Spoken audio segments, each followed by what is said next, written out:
It was a dark and stormy night. Well, not really, but we got as a promised, we have the developers blog that went through and dropped today, even though it's supposed to be the quarterly update. They missed it by about a week, but, I'll forgive them for this time, just because tonight's topic is going to be on sound design. And as I was talking in the previous episode, sound, music, and things of that are very, very important to me, especially when it comes to Diablo.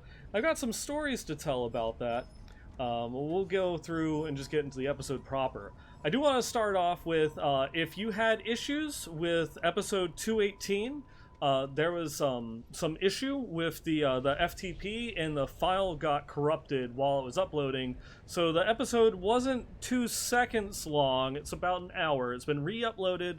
I've tested it on a couple of the different platforms, and that should be up and running now. So if you missed it, you tried downloading it and you had an error or something like that, and you're going through and catching this episode, you can go back and see episode 218 should be properly running. If you have any issues, please feel free to hit me up either at the WM Workshop or shoot me an email over at westmarchworkshop@blizzpro.com. But yeah, going through and getting into the hot ticket item for today, we've got the quarterly update, and as promised from last week, it's talking about the sound design of Diablo 4. And I actually have the ambience that they went through, because they dropped us an hour-long track of the ambient music that plays, or the ambient sound, not music, that plays in the Fractured Peaks. Now, I was hoping that we would get a little bit of maybe the music design and music direction that was going on in Diablo 4. This one was literally just sound design. That doesn't subtract from it at all. And it also goes through some of the things that they talk about that they, as developers, have to think about when it comes between sounds and games, and how it can make a lot of differences that when you approach the creating sounds for a video game as opposed to, for say, like a movie or something like that. We do also have, and I can just go ahead and swap over to the article itself. The intro has changed. As with most of the previous developer blogs, they were given an intro by Luis Barraga, who has since been separated from the company, and the timing of such is, of course, seems to be related to the ongoing legal issues that have been surrounding Blizzard and Activision Blizzard. But we do have the announcement of the new game director, Joe Shelley, which, if you've been a long-time listener of this show, should be a good, welcoming name, because we talked about him a lot in the past. He's been around with the team for a very long time. He helped work on Diablo 3. He's even took part in the famous story time with Wyatt's, where towards the end of the story time with Wyatt's, as development of Diablo 3 had wound down, and they weren't sharing as much information about the Diablo franchise, because in the background they were working on Diablo 4, they were working on Diablo Immortal. Wyatt had brought Joe in to kind of go through and be the storyteller in one of the last sessions that we had with that in BlizzCon. I want to say it was BlizzCon 2017? BlizzCon, 2017 or 2016, I think, was one of the last instances that we had that. And it was Joe Shelley that was going through and sharing his thoughts in game development and such. So he's a long-standing member of the Diablo team, and is someone that I at least trust the Diablo franchise in his hands, that we've got someone good at the helm that understands things. And so congrats to Joe, and can't wait to see what you and the team are able to continue to go through and work on. Getting into the sound itself, the rest of the article is written by, I'm going to butcher this, Chris Giampa? Damn, I'm bad with names. I'm sorry for butchering your name.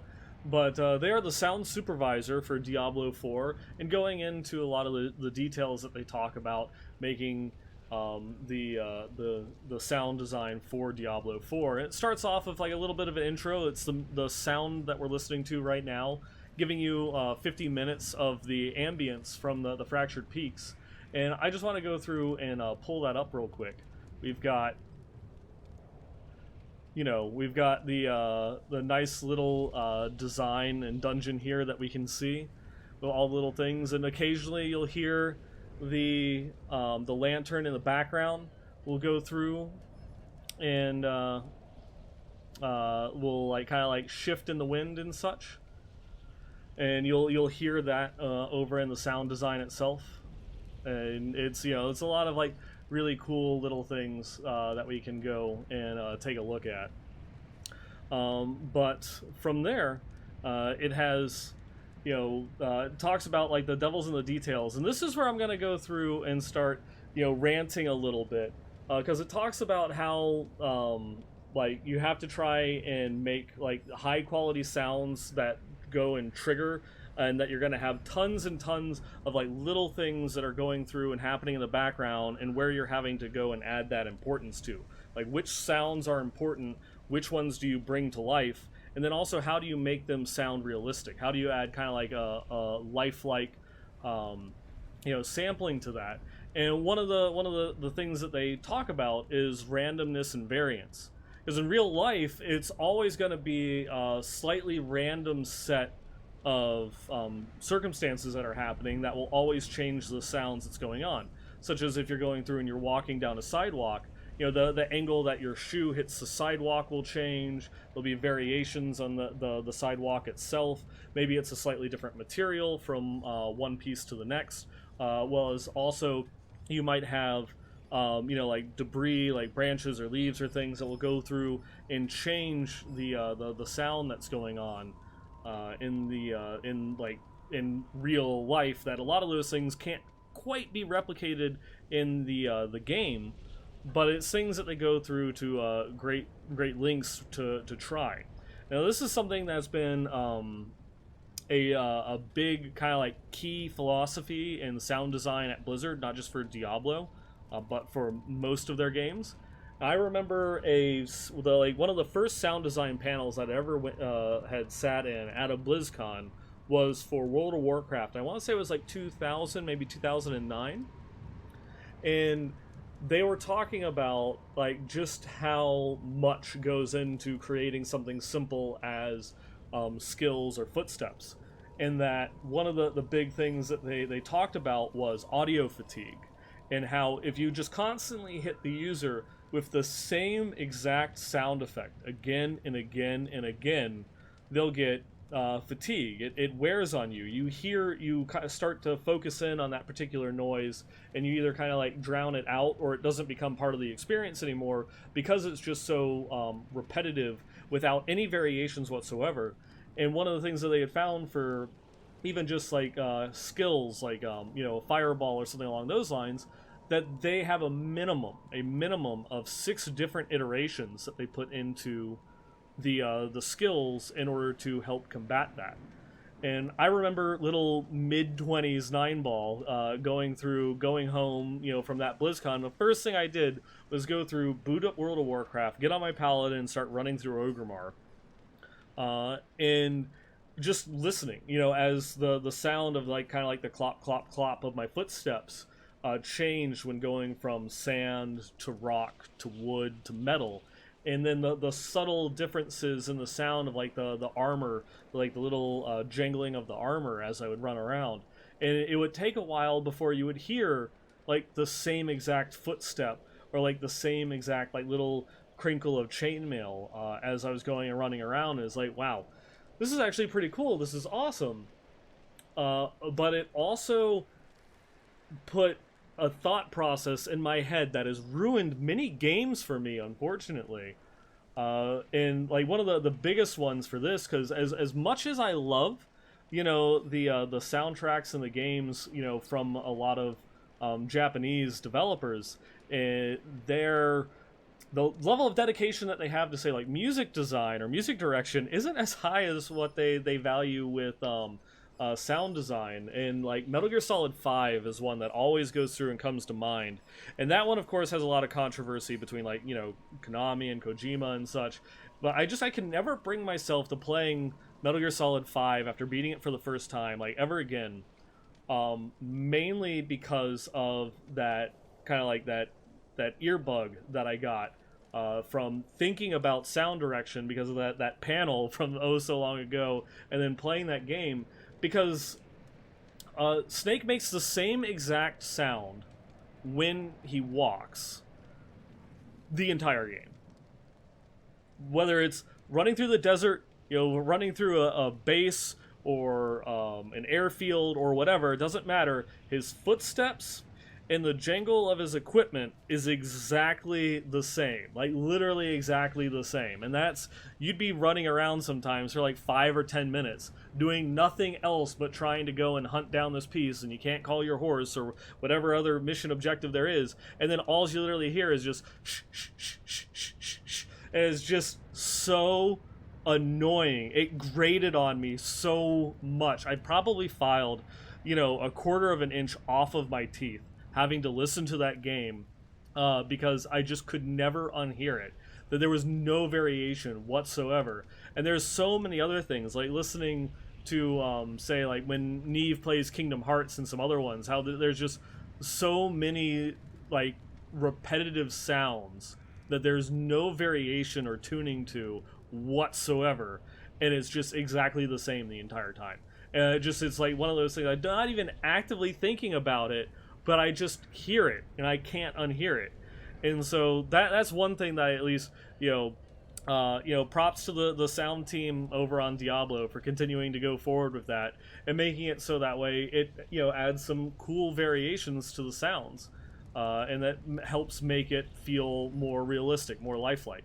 They also talk about, there's a lot of things that they had to work with the game engine, where they have to prioritize. There's a lot that goes into it, because every single thing in the game, like, has a sound. They're talking about not just, like, the footsteps, the, like, kind of like the jangling of your armor, or the rustle of your armor or cloth that you're wearing, but, your skill has a sound, the monster has a sound, it has an impact sound from both the skill and a reaction from the monster. If it also hits, like, a destructible, the barrel is going to have a sound when it explodes, but then all of the individual components of the barrel have sounds, and they have different sounds for if they hit water, if they hit, a rock, metal, what have you. And this has all this stuff that's going on, and there's some complicated system that they have running in the background in order to filter all of that, and then focus in just specifically on the ones that are going to be important and the ones that are going to be most impactful with that situation.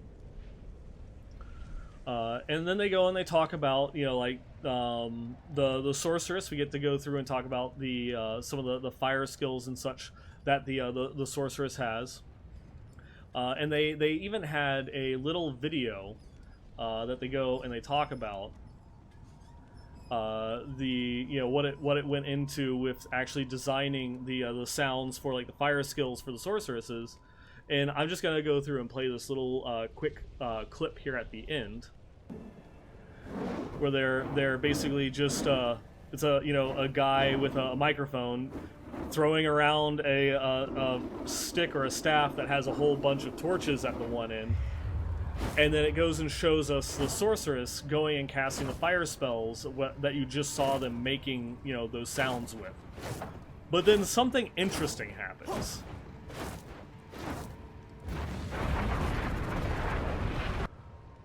Blizzard, what the fuck? Jesus Christ. How are you going to go through and have a sound design panel and then just drop a gigantic flaming snake that takes up half the screen and just not say anything about it? Like, that is just absolutely crazy. And they talk about it a little bit. It's apparently, we got the confirmation of a new sorceress skill called Inferno, which is just summoning a gigantic snake made of fire. And it's just, holy crap. Okay, so, sorceress skills, the fire tree, I guess, is just, like, actually making things out of fire, because, we've got Hydra, which is all iconic and such, where you go and you make, like, the little, like, snake heads, dragon heads that go and shoot the fire bolts. And then now you've got Inferno, which is just summoning a gigantic flaming snake. Are they gonna transfer like Fire Golem from the Necromancer over to the Sorceress? Is like the Fire Tree also gonna be like kind of like the pseudo, maybe not so much summoning tree, but all the fire skills create some form of creature, or they have to have the fire go through and take shape. But that was just like, that's awesome. We got like, that's one of the things I like about that they do with these developer blogs. They have like the main focus, and then they just drop like the tiniest subtle little hint in there, that you're just not expecting. And it's like, oh yeah, we got giant flaming snake, or we've got like little tiny clips of like Halazar and things like that we could just have all these little tiny things that they hide inside of these blogs. And after going through and talking about the sorceress skills, they go and they talk about like monster design, monster movements. And it's interesting that everyone has a design philosophy when it comes to going through and building. Well, what are the first steps that you take?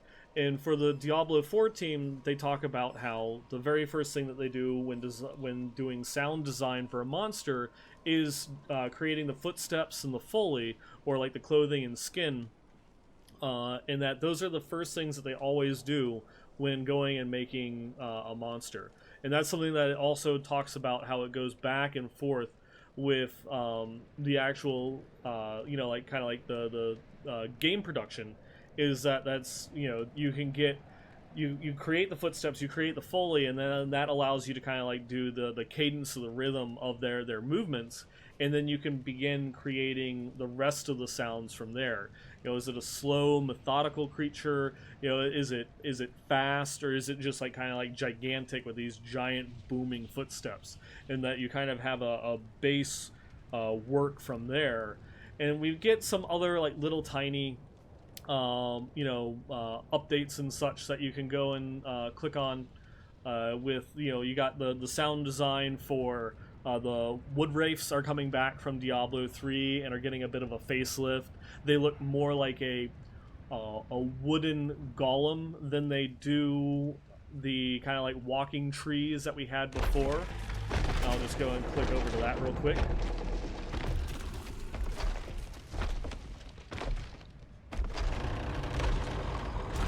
I'm also guessing that kind of like the tile set that we see there on the ground is Skazglen. And if you pay attention to like the bottom left, you can kind of see it where the it adds some variations into that texture pattern. So you'll see kind of like the different what you call it, the different kind of plants, like leaves and such, that kind of go through and appear. Kind of like the little hints at like the art design and such. And then they also had another one of going through and making gore with one of the Foley sessions, where they had some monsters in order to go through and make kind of like gore sounds and such of things ripping. They're literally just kind of like hitting cabbages together. Or they get to play with as they talk about in the blog, they play with a 7-layer dip.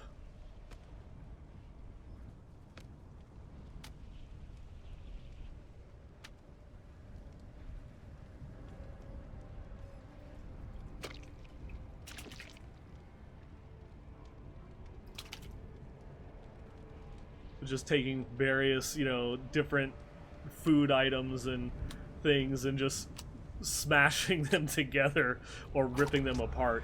And then we get to see how it actually looks in the game with another new monster, the fly spawner, that just kind of like a walking zombie that's like a hive of bugs that just spawns them as it's walking around or when it dies. And you kind of see how those various sound effects of just like something simple, dropping an apple inside of a honeydew, ends up becoming the slogging footsteps of a giant walking thing of zits that shoots out flies. And kind of like disgusting. I was talking about in the pre-show, I'm making dinner after this, and well, I'm not hungry anymore. But it's really interesting the level and the detail that goes into it, because I don't think that a lot of people appreciate just how much goes into sound design when it's such a huge aspect of the game. And they really talk about how some of the things that goes into developing sound for a video game is that it's another avenue of conveying information to the player, whether it be something as simple as a sound effect when a skill comes off of cooldown, or the audio cue of a regular hit and like a big hit, something that a tiny hit might not cause anything, but if you get hit really hard, you can give like kind of like an audible flinch, or a call out or something. There's a lot that goes into it, that they can communicate certain game aspects or game states to the player itself. And they can also then kind of like break up the experience of how you're going and playing the game, whereas the majority of the game is focused around the open world of us going and exploring Sanctuary. They also talk about what it's like developing dungeons, and that dungeons are far more kind of like an ambient experience, and so they'll they get to have a lot of fun with this, take a lot of liberties when it comes to the dungeon design, because whereas you might have a general theme like the fractured peaks that we have continuing to play in the background, that's kind of like an audio track that you might have going anywhere, because if you're in the fractured peaks, you're up this big windy mountainous region. There can be subtle variations throughout the zone, but it's all kind of unified within like the sound design. But dungeons, you can go anywhere. You can kind of have like a frost cave, or you can do just like kind of like a dank, deep mountain cave where you might go and encounter, who knows, trolls or something, and that they can really have flex more of a creative design when it comes to dungeons, because they have just the ability to be a lot more leverage their design aspects. They can take more liberties with it and such. And they also, there's other fun things that they can do with like reverb and echoes and such, depending upon the type of dungeon that you're in. Then that also then going back to what I was talking about with like breakables and other objects like that you're going to have tons of surfaces that you can have things ricochet off of inside of a dungeon, and that is something that they kind of have to then go back through and filter, with the engine itself and how it mixes the audio all together.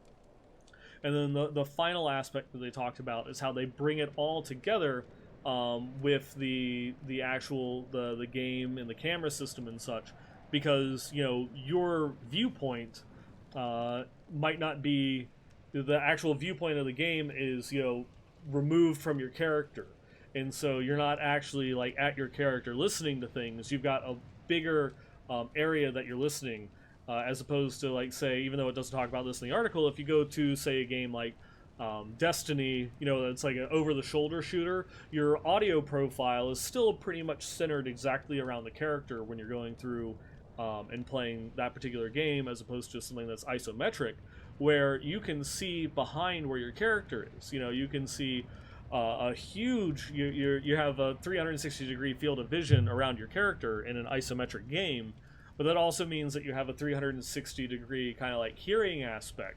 And so, you can do a little bit with stereo left to right when it comes to sound design with that, but it becomes a little bit harder when you kind of like foreground and background and such, and how you're going to go and take all those states, as well as just more information on the screen that they have to filter in and not completely overload the player with all of these different sounds that are going and triggering all over the place.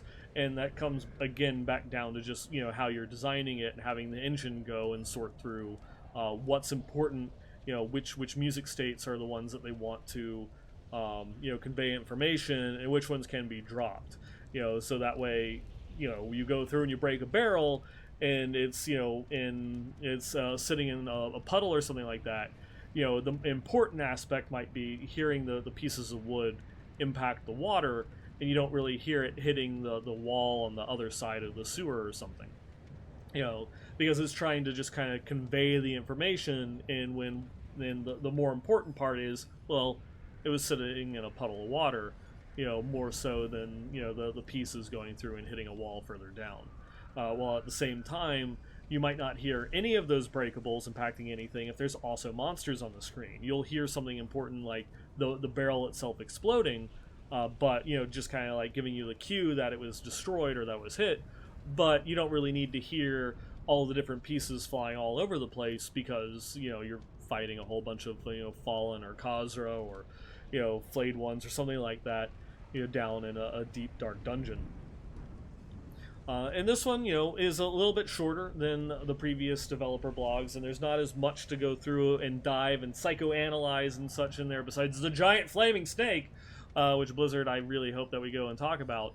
But it does go through and say we have the one last little hint, and it does seem that we'll be diving into more in-game systems with the next developer blog. So the Q4 developer blog, more than likely, that's going to be in December. It looks like we're actually going to be jumping into maybe some in-game systems, which is, I'm sure a lot of people are dying to hear more about. And I'm glad that we are at least getting some more crunchier topics as opposed to the fluffier topics, as I mentioned in previous episodes, where I think that these things like sound design, music, character design, and art are very important and speak to a much larger percentage of the player base that's going to end up playing Diablo 4 than in-game systems. Especially, there's a thread talking about it on Reddit that went through and mentioned, when it comes to in-game systems and skills and stuff like that, go back and look at Diablo 3. There was so many things in Diablo 3 that they were talking about up into like a year before its beta that ended up getting cut from the game.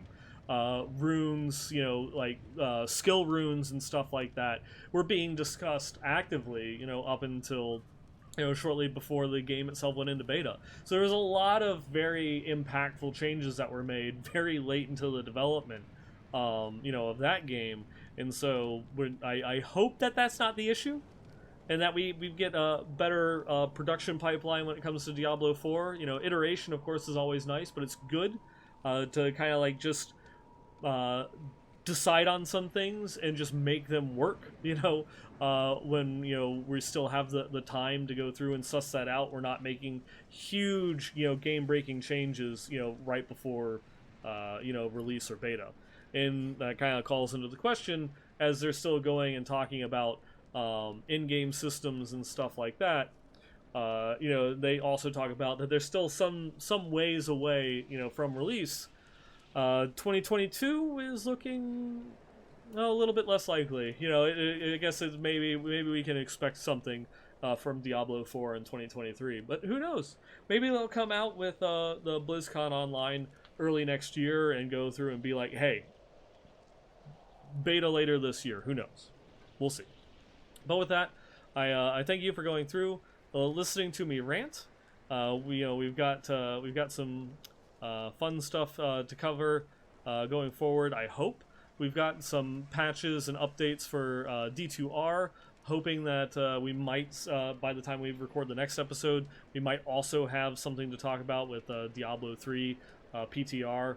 But who knows? We'll go through and see. But with that, please go through, check out the channel. I record here live every other Wednesday night at 9 p.m. Eastern, 6 p.m. Pacific, though for the next couple of episodes it might be recorded on Thursdays. Today just happened to conveniently work out on a Thursday, but next week's episode I believe will also record on a Thursday. Just because I have a work event on Wednesday night, so I won't be able to get home in time in order to record it, so look forward to that. But if you like the show, if there's any questions, comments, or feedback that you'd like to send me, like I mentioned at the beginning, please drop me a line over at Westmarch Workshop at blizzpro.com, or you can follow the show at the WM Workshop on Twitter. You can also follow me personally at 9ballgamer on Twitter, or catch me over at twitch.tv/9ball for the once a year time that I ever end up streaming. And with that, I will wish you all a good night, and I'll catch you next week. It just sounds so cool.